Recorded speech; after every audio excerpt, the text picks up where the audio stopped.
India ഫ്രാൻസിൽ നിന്ന് 26 Rafale യുദ്ധവിമാനങ്ങൾ കൂടി വാങ്ങും. 63,000 കോടിയുടെ കരാറിൽ ഇരു രാജ്യങ്ങളും ഒപ്പിട്ടു. റഫാലിന്റെ നാവിക പതിപ്പാണ് വാങ്ങുന്നത്. വിവരങ്ങളുമായി അതുല്യ രാമചന്ദ്രൻ ചേരുന്നുണ്ട്. അതുല്യ, എന്താണ് കൂടുതൽ വിശദാംശങ്ങൾ?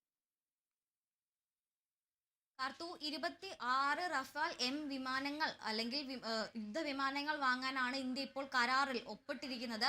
കഴിഞ്ഞ ഏപ്രിൽ 9-ന് പ്രധാനമന്ത്രി നരേന്ദ്രമോദിയുടെ അധ്യക്ഷതയിൽ ചേർന്ന സുരക്ഷാകാര്യ സമിതിയിൽ അല്ലെങ്കിൽ സുരക്ഷാകാര്യ മന്ത്രിസഭാ യോഗത്തിലാണ് ഫ്രാൻസിൽ നിന്ന് അല്ലെങ്കിൽ ഫ്രഞ്ച് നിർമ്മിത റഫാൽ യുദ്ധവിമാനങ്ങൾ വാങ്ങാനുള്ള കരാറിൽ ഒപ്പുവെക്കാൻ തീരുമാനമായത്. അപ്പോൾ തന്നെ 2 ആഴ്ചയ്ക്കകം ഈ കരാർ അന്തിമമാവുകയും അതിൽ ഒപ്പുവെക്കുകയും ചെയ്യും എന്ന തീരുമാനമെടുത്തിരുന്നു.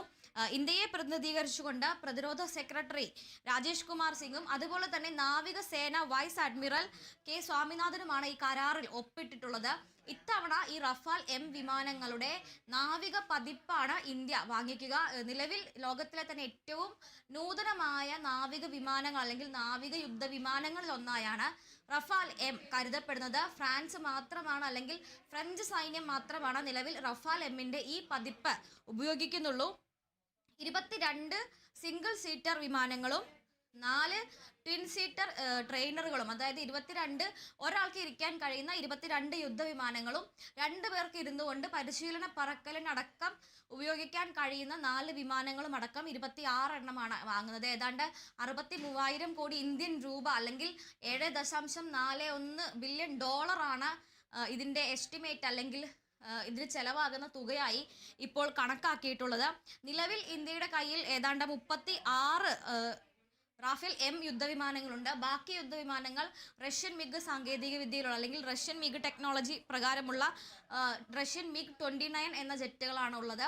പ്രധാനമായും ഈ ഒരു കരാർ കൊണ്ട് ഇന്ത്യ ഉദ്ദേശിക്കുന്നത് നാവിക ശക്തി വർദ്ധിപ്പിക്കുക അല്ലെങ്കിൽ കടലിൽ കൃത്യമായൊരു ആധിപത്യം ഉണ്ടാക്കുക എന്നതിനോടൊപ്പം തന്നെ റഷ്യയെ ആശ്രയിക്കുന്നത്, പ്രത്യേകിച്ചും യുദ്ധവിമാനങ്ങൾക്കും ഈ സാങ്കേതിക വിദ്യകൾക്കുമായി റഷ്യയെ ആശ്രയിക്കുന്നത് കുറയ്ക്കുക, അതോടൊപ്പം തന്നെ ഇന്ത്യൻ സൈന്യത്തെ കുറച്ചുകൂടി മോഡേണൈസ്ഡ് എക്യുപ്മെന്റ്സിലേക്ക് കൊണ്ടുവരിക, അതായത് ഇന്ത്യൻ സൈന്യത്തെ ആധുനികവൽക്കരിക്കുക, ആഭ്യന്തര ആയുധ ഉൽപ്പാദനം വർദ്ധിപ്പിക്കുക എന്നീ ലക്ഷ്യങ്ങളാണ് ഈ ഒരു കരാറിന് പിന്നിൽ പ്രത്യേകമായിട്ടുമുള്ളത്.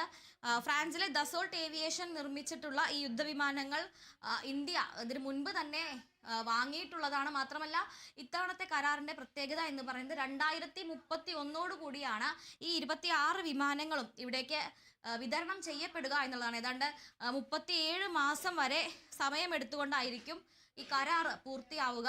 37 മാസം മുതൽ 65 മാസങ്ങൾ വരെ, അതായത് ഏതാണ്ട് 6 വർഷം വരെ കാലാവധിയുണ്ട് ഈ വിമാനങ്ങൾ ഇന്ത്യക്ക് വിതരണം ചെയ്യുന്നതിന്. ഫ്രാൻസിന് അത്രത്തോളം സമയം എടുക്കാം എന്നുള്ളതാണ് ഈ കരാറിൻ്റെ ആദ്യ പടിയായി. ആകെ ചിലവ് വരുന്ന ഈ 63,000 കോടിയുടെ 15% ആദ്യം നൽകേണ്ടതുണ്ട്. 2031 കൂടി മുഴുവൻ തുകയും നൽകുകയും ഈ 26 ജെറ്റുകളും വിതരണം ചെയ്യപ്പെടുകയും ചെയ്യും.